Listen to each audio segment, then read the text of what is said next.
Hello అండి, welcome to my channel Dikshitha's kitchen. నేను ఈరోజు మసాలా కార్న్ పలావ్ ఎలా ప్రిపేర్ చేస్తున్నారో చూపిస్తున్నాను. చాలా టేస్టీగా చేసుకోవచ్చు 10 మినిట్స్లో ప్రెషర్ కుక్కర్లో. ఫస్ట్ మిక్సీ జార్లోకి అల్లము, తెల్లగడ్డ, అలానే ఎండు కొబ్బరి వేసుకోవచ్చు. పచ్చి కొబ్బరి ఫైన్ పేస్ట్గా చేసి మసాలా ప్రిపేర్ చేసుకోవాలి. 1 గ్లాస్ ఆఫ్ బియ్యము కడిగి పెట్టుకోవాలి. నేను 1 గ్లాస్ వేసుకున్నాను. మీకు ఎంత క్వాంటిటీలో కావాలంటే అంత క్వాంటిటీలో వేసుకోవచ్చు.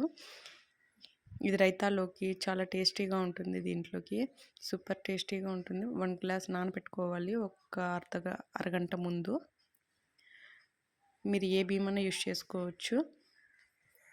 నేనైతే సోనా మసూర బియ్యం యూస్ చేశాను. ప్రెషర్ కుక్కర్ పెట్టుకొని దాంట్లో 1 table spoon oil, 1 table spoon నెయ్యి వేసుకొని హీట్ చేసుకోవాలి. హీట్ చేసుకున్నాక హోల్ గరం మసాలా వేసుకోవాలి. షాజీరా, కొంచెం ఆవాలు, జీలకర్ర, మళ్ళీ బిర్యానీ ఆకు, చెక్క, లవంగాలు, పట్ట, మీ దగ్గర ఏమేమి ఉంటే అవన్నీ వేసుకోవచ్చు. మసాలా ఐటమ్స్ అవన్నీ వేసుకొని జీడిపప్పు కూడా ఫ్రై చేసుకోవచ్చు. నా దగ్గర లేదు, అందుకని నేను వేసుకోలేదు. లైట్గా కలర్ చేంజ్ అయ్యేంత వరకు వేయించుకోవాలి. వెజిటేబుల్స్, నా దగ్గర ఉన్న వెజిటేబుల్స్ని కట్ చేసి పెట్టుకున్న ఆనియన్, టమాటా, పచ్చిమిరపకాయలు, అలానే ఆలు, క్యారెట్, బీన్స్ కూడా వేసుకోవచ్చు మీ దగ్గర ఉంటే. పచ్చి బఠానీలు కూడా వేసుకోవచ్చు. అలానే అవన్నీ వేసుకొని ఫ్రై చేసుకోవాలి. లైట్గా టమాటాలు సాఫ్ట్ అయ్యేంత వరకు బాగా వేయించుకోవాలి. లైట్గా సాల్ట్ యాడ్ చేసుకోండి. సాల్ట్ యాడ్ చేసుకుంటే భిన్న మగ్గుతాయి. బాగా వేయించుకున్నాక దాంట్లో లైట్గా పసుపు యాడ్ చేసుకోవాలి. పసుపు వేసుకొని బాగా కలుపుకోవాలి. బాగా కలుపుకున్నాక ముందుగానే కార్న్ని ఒలిచిపెట్టుకున్నాను నేను. అవి మొక్కజొన్న, ఇది నేను స్వీట్ కార్న్ తీసుకున్నాను. స్వీట్ కార్న్ని బాగా కడిగి పెట్టుకోవాలి. కడిగి వాష్ చేసుకున్నాక దీంట్లోకి వేసుకొని ఒక 5 మినిట్స్ ఫ్రై చేసుకోవాలి. ఫ్రై చేసుకున్నాక మసాలా పేస్ట్ అనేది వేసుకోవాలి. మనం ముందుగా మిక్సీ జార్లో వేసుకున్నాం కదా, ఆ మసాలా పేస్ట్ వేసుకొని మసాలా పేస్ట్ పచ్చివాసన పోయేంత వరకు బాగా వేయించుకోవాలి. ఏమనుకోవద్దండి, కిచెన్ కొంచెం నీట్గా లేదా వంట చేస్తున్నాను కదా, ప్రతి ఇంట్లోనూ ఇలానే ఉంటుంది.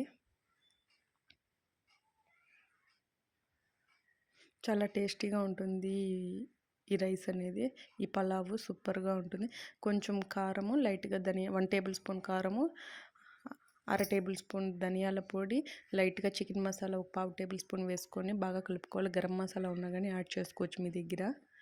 నేను గరం మసాలా వేస్తే మా పిల్లలు కొంచెం ఘాటుగా ఉంటుంది కాబట్టి తినారని నేను వేయలేదు. బాగా కలుపుకోవాలి. ఆ మసాలాలన్నీ బాగా పట్టాలి వెజిటేబుల్స్కి. బాగా పట్టిన తర్వాత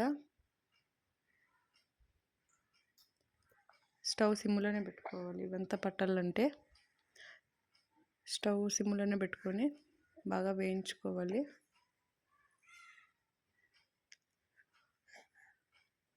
బాగా వేయించుకొని దాంట్లోకి 1 గ్లాస్ రైస్ తీసుకున్నాం కదా, 1 గ్లాస్కి 2 గ్లాసెస్ వాటర్ వేసుకున్నాను.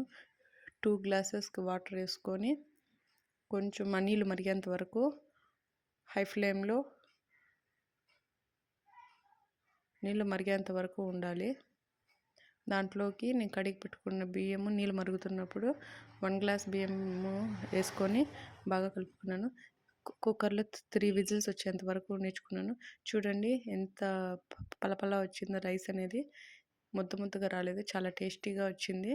సూపర్గా ఉంటుంది. మీరు ట్రై చేయండి. నా వీడియో నచ్చితే లైక్ చేయండి, షేర్ చేయండి, కామెంట్ చేయండి. మీ ఇంట్లో కూడా ఇలా ట్రై చేయండి. మీ పిల్లలు కూడా చాలా ఇష్టంగా తింటారు. Okay, bye friends. Thank you.